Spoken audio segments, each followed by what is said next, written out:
Hi everyone, this is Jeff. And this is Russ. When we first started Home on the RNG, we began it as a series of videos, and we produced quite a few before we realized it really works better as a podcast. Whoops-a-doodle. So we apologize if any of these early episodes have any visually heavy references that don't transfer to the audio medium. Whoops-a-doodle. Thanks for listening.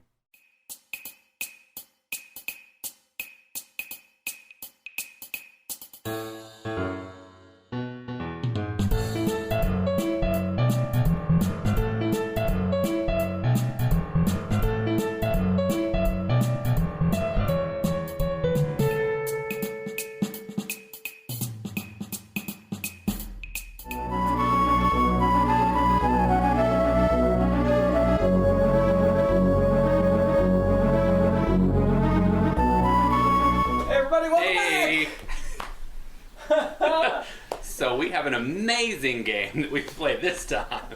Super exciting! And like all times, I'm not being sarcastic whatsoever. God. I am being sarcastic. Yeah, I picked a stinker. I picked a game that I actually had personal history with for a change, and that turned out to be a mistake. This just tells me that you were super bad at choosing games when you were a child. In my defense... Or at least choosing RPG. In my defense, I did not choose this game when I was a child. It was my... Anyway, we'll get into that when we get into the personal history section here in a moment. But I should probably point out the name of the game. I feel like that might be an important part of this. Probably. So, we're playing Arcana! Yay! Yay! Hooray!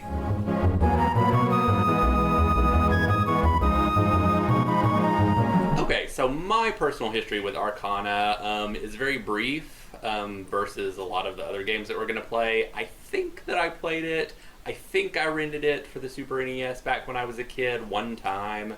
And I know that I didn't even get past the first dungeon. I don't even think I fought the first boss in the first dungeon because it was an isometric dungeon crawler, and that's just not really my cup of tea. So really not a lot of personal history in this game. It did come out in 1992, and it was developed by HAL Labs, who also did Earthbound, which is, of course, the best RPG ever made, and Kirby and the Pokemon games. So, but this is none of those games.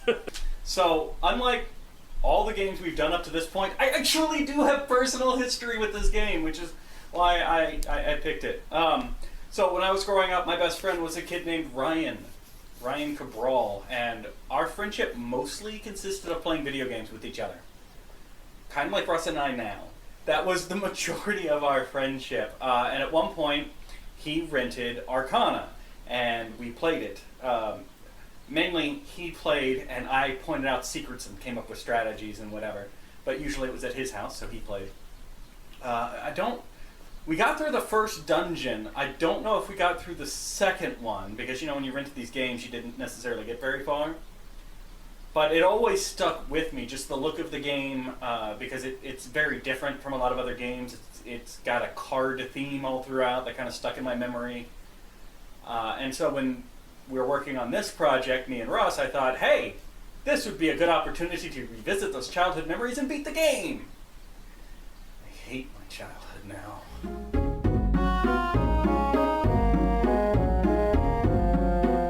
The opening crawl to this game gives us a lot of story. It's like George R.R. Martin amount of story and backlog here. It seemed really, really promising. Yeah. Watching the opening crawl. So on this island that we live on, there are 6 kingdoms, and then there was civil war, and then there was a king whose daughters went missing, and then there was our main character Rooks, whose parents got betrayed, and now he's the last person able to use the card caster ability, the card master ability, the card ability. It's a lot of information with a lot of characters introduced and a lot of story that never really comes up ever again. Very true. The story contains a lot of betrayals. Yes, as you're playing, right. Inevitably, everybody betrays you. And again, I thought it was pretty promising in the beginning with the characters when very early in the game, one of the characters you've been traveling with betrays you. is a lot of betrayal. I just don't feel like we ever spent enough time with any of the characters for that to have any kind of impact. Well, since you bring up characters... Yeah, there's not really a lot to say because of what I just said. I don't think you spend enough time with any of the characters. Characters drop in and out of your party. Almost at random. Yeah, just at random, pretty much. And none of them are very well developed or... Yeah.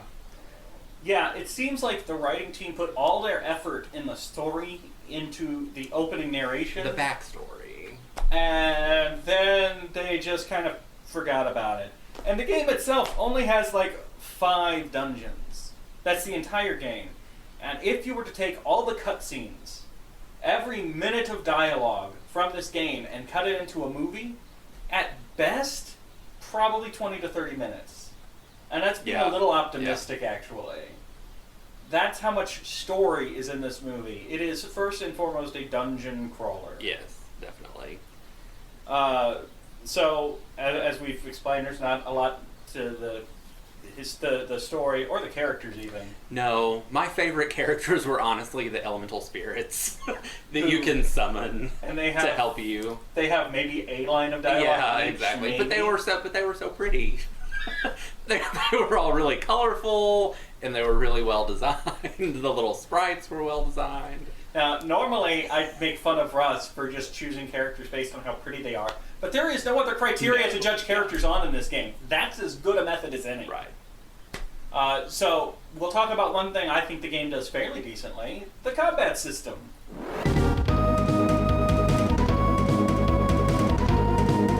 So, the combat system is a fairly standard first-person point of view, menu-based combat system. Yes.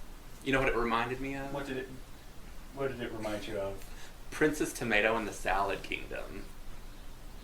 I was hoping you were going to say Dragon Quest, because then I'd be like, yeah, it's kind of like that. Instead, you picked something I've never heard of, which is, normal, I suppose. Which will be our next review. Oh, God. Not really. No, I'm kidding.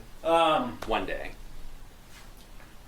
So all of the characters and all of the enemies and pretty much everything in this game is represented by cards. So as you're walking around the dungeon, you turn around, there's a card, and whenever somebody dies, their card gets torn. Mm-hmm. Yeah, you can actually see you tear their cards as you win. Your party always has an elemental character. Your party is always at least Rooks, your main character, and an elemental. And eventually you unlock all 4 and you can cycle through them, and they're always in your party. They regain health and magic with every step they take in a dungeon. They're immune to status effects, and if they die, it's not the end of the game. If any of the other characters die, the game ends. Yes. There are no items to bring them back. There's no Phoenix Downs, there's no secret herbs, nothing. They die, game over. Any of them. You have the magic ability to resurrect the elementals, but nobody else. Which would be a problem, except you almost never have anybody in your party. Right, that's what I was going to get to, is part of the reason you can't really get to know the characters is although you have the potential of a party of 4, it's mostly just the main character. And the elemental. Yes. So as the characters cycle in and out of the party, it's you get any one given character for maybe 2 dungeons at most. Maybe, I think there's, yeah. And their story reasons for joining or leaving the party are as bare bones as possible. Just like, oh, there's something shiny over there, see in a couple chapters. Yeah, yeah. And the end boss is just you and your elemental. Right, exactly. The end boss of the game is just you and your elemental. No party. I feel like it artificially makes the game more difficult than it needs to be. Which I did not feel that the game was that difficult. But it would have been frustrating, and it would have not been even as frustrating as it was if they had actually given you a 4-character party at any given time of the end game. We keep saying elemental. One of the things that the game tries to focus on, although I largely ignored it, is the elemental affinities. Almost every monster you encounter is affiliated with a different element. You can tell by the color on the outside of their card. It's And- funny that you ignored it because I actually used it a lot. Really? I did. It reminded me of Persona, Okay. actually. And I actually used it to my advantage. And I really did swap in and out the elementals, like, depending on the types of monsters that I was fighting against. So Russ was I really- really actually liked that part of the combat system. Okay, see, I just And kind of used it. ignored it and went through the game, but Russ actually And did all what the he was supposed elementals to. can, like, give each character of your party, which Boosts. sometimes is the only Yeah. one character, but can give everyone else in your party, like, that elemental affinity.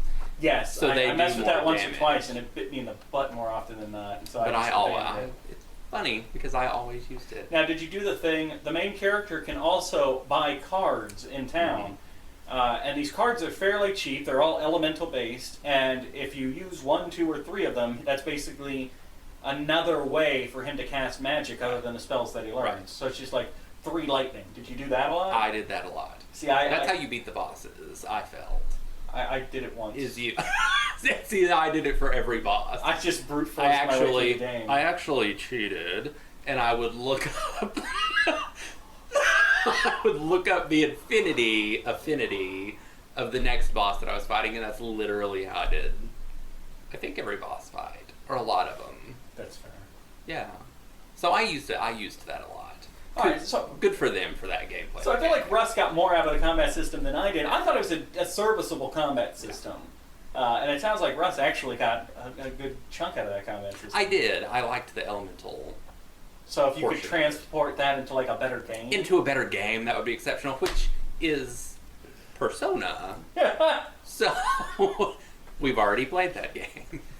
So next up we have kind of our dump category. This is where we put pretty much everything that doesn't fit somewhere else. Innovations! Yeah. Yay. Innovation.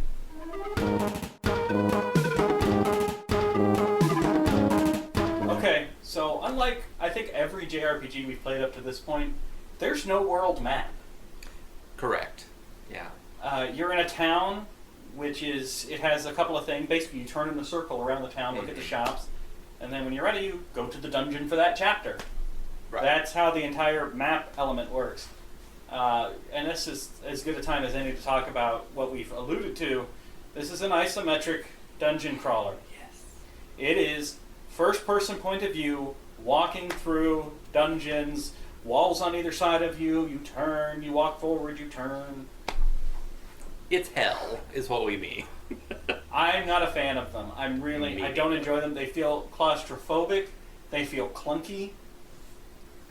And they feel clunky because it's that, 1 square at a time. 1 square of motion at a time, 25 degrees at a time. And it doesn't help that being from the Super NES generation, all of the hallways look exactly the same. There is kind of a help in that this game had an automatic mapping system. Mm-hmm. So you could pause it and you could see where you've been in the dungeon, which helps for most of the dungeons. But not all of the dungeons. Yeah, most of the dungeons were fairly straightforward. Even though it was an isometric dungeon crawler, I didn't mind so much because the dungeons were manageable. And then you get to the ice cave. I'm gonna put this up when I edit this, and you'll be able to get a better look at this. But this is the map I had to make for myself to get through the ice cave. Because you start out on the first floor, then you go down to the second floor, then back up to the first floor, then down to the second floor, then down to the third floor, then back up to the second floor, then up to the first floor, then down to the second floor, then up to the first floor. What then Jeff the is saying second is that he floor. had a lot of fun playing this dungeon. This was your favorite dungeon, wasn't it? And it's unlike any other dungeon in the game. The rest of them are fairly straightforward. Mm-hmm. This one had dead ends that it would take you 40 minutes to realize it was a dead end. There are huge chunks of the map that are nothing but dead end. But you have to explore all of them to know that. And this game also, you really have to explore every nook and cranny because the way treasure chests work in this game, you can't see, they put treasure chests in most dead ends. But you can't see them unless you are literally right on top of them. Right. So you have to go all the way, even though you can tell all the way to the end of this hallway it's a dead end, you got to go all the way down there just in case there's a treasure chest. Again, artificially making the game longer, more challenging than it really was. Also, you never knew when you were going to get the boss fight that was going to end the chapter. Right, yeah. Which I think is the reason that I gave up playing this. That one time I rented it as a kid because I just walked into a boss. All the bosses, none of these bosses except the end boss are in a special room at the end of the dungeon. No, they're all just at a certain point in the dungeon, boss fight. Right. And by the way, that boss fight means the end of the chapter. Right. Gosh, I hope you're not low level because you're moving on to the next chapter where the enemies are harder and you can't come back. Yep. Also, I figured out how to buy armor by accident. Yeah. I like that. Well, you go to the weapon store that's labeled weapon store. Right. And you see the list of weapons that they have for sale. At no point does the game tell you that this is page 1 of 2 or page 1 of 3. Okay. And it says weapon store.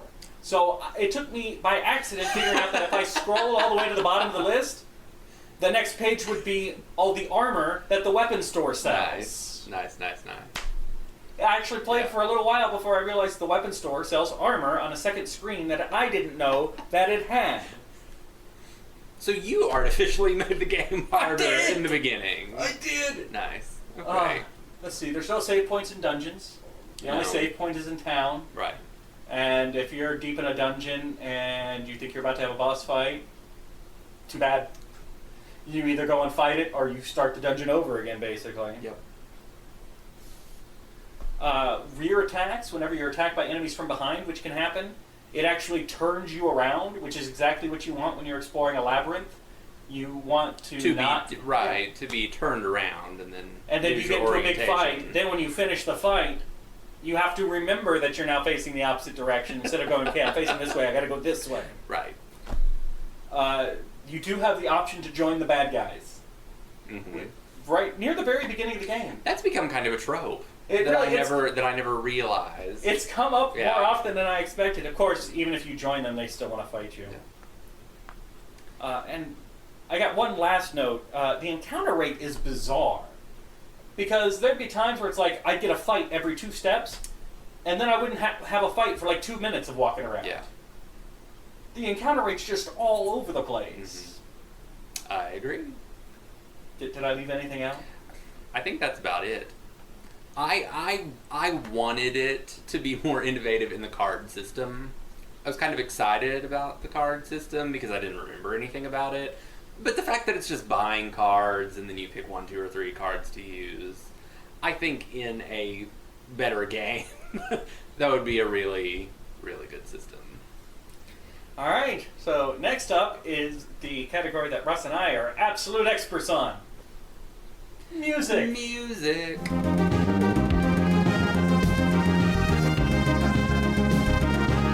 So I got my fancy paper here again with the wacky Japanese names. Well, that's racist, so you probably shouldn't say wacky Japanese names. So we have this list here with these perfectly ordinary Japanese names that are strange enough to me and my tongue that I cannot pronounce them. So Russ, these 2 old gentlemen right there. So we have Jun Ishikawa, and we have Hirokazu Ando, who neither of whom I've heard of, but again, I don't really know anything about composers. Well, apparently, both of them, they tend to work together a lot. Okay. They are most famous for their work on the Kirby soundtracks and Super Smash Brothers. Oh, okay. Interesting. As for the music... Kirby has really good music. But we're not talking about Kirby music. No, why would we be? We're stuck talking about Arcana. And none of it was noteworthy. It's probably my biggest contribution to that. I tend to only notice music in games when it's really, really good or really unique. It was not very unique. generic. It was very generic, yes. It was absolutely generic. If you need generic JRPG music, look no further than the Arcana soundtrack. On sale nowhere, I would imagine. Yeah, it's probably the music that they put in those RPG Maker games or something. All right, so I think it's time to wrap this up.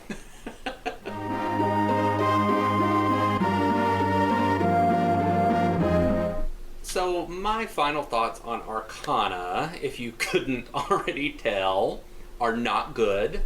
I was pretty disinterested in this game. Like I said, I liked the elemental system. I obviously used it way more than Jeff did, probably just because I was trying to find some way to make this game enjoyable. It wasn't difficult, it was just frustrating, and it was too long for only being 5 dungeons. I go ahead, because I'm an extremist, and just give the game an F, because I really don't want to experience it ever again. But thank you for watching. I'm going to try and balance out my opinion of Arcana a little bit better than Russ did, but first and foremost for me, I play games for the story. I'm the guy who actually cares about the story of Mortal Kombat and the characters' backstories. I like stories. And one of the reasons I like JRPGs is because they usually have such a rich and heavy story. Some of this I feel like was very poorly translated, because there were times where I didn't know why something was happening. There's one battle where you lose an elemental that you had gained. You have an elemental, and the monsters go, gee, it's a shame you don't have that elemental. Well, I do, but then I didn't for that battle, and then I had it back again. There's no story to this game. There's the backstory at the beginning, but then it really feels like, for the people making the game, it feels like the story was an afterthought. Like, oh, we have to put something in there to link these dungeons together. So there was nothing there for me. But to try to be fair, if you're an isometric dungeon crawl fan, if that's just a mechanic you love drawing your own map and figuring out these dungeons, and it's a decent combat system. If you don't care about story and you just want a dungeon crawl, you might enjoy this game. It's entirely possible. I'm not as extreme as Russ, but the best I can give it is a C. Because it had a decent combat system, and it was, as far as isometric dungeon crawlers go, it was a prime example of its type. It's just the utter lack of story that kills me more than anything. So, there you go. All right, so that is our review of Arcana, which was clearly so enjoyable. And I picked a rough one. In fact, you always do. No, you picked Breath of Fire. I did pick Breath of Fire. I will give you that. Okay. Yes. I picked Great Greed, which turned out to be a lot more fun than we thought. Yeah, that's true. So it's not always on me. But to try and cleanse our palates after this complete another misfire. Right. Know that I picked the next game. And what did you pick, Russ? I picked the Sailor Moon RPG. I'm just kidding. I really didn't. I played the wrong game. I have notes for a totally different game. Have you ever played the Sailor Moon RPG? I didn't know there was one. Well, we'll do that eventually. No, we won't. No, for real, I picked Chrono Trigger. Yes, because I couldn't handle it anymore. Russ needed a good RPG before he hung himself by his own socks. Yeah, exactly. I was getting to the point that I may never play another RPG ever again due to this experience. Breath of Fire and Arcana back to back. Unless we could play Chrono Trigger. So that was my ultimatum. Ultimatum. We alternate every time. It's he picks one, I pick one, he picks one. So his ultimatum was, I get to pick one. Well, it's your turn. What do you want to pick? What kind of ultimatum is that? Anyway. I do what I do. Okay. So we'll see you guys next time for Chrono Trigger. Thanks. We should tell them where they can play Arcana if they want to. On the Super Nintendo. Yeah. That's it. There's no reports, there's no re-releases. It's on the SNES. Find yourself a ROM or find yourself a cart. Yeah. Don't. That's it. And there's a reason for that. Yeah. Just keep that in mind. Yeah, if you want to play a good RPG from HAL, there's always Earthbound. True. See you guys. Bye. Home on the RNG is a presentation of Mad Centaur Productions. You can find Jeff on youtube.com/Centaur Productions or on Twitter @JeffCentaur. You can find Russ on Twitter @RussMac25. Thank you for listening, and remember, it's dangerous to go alone. Take this podcast with you.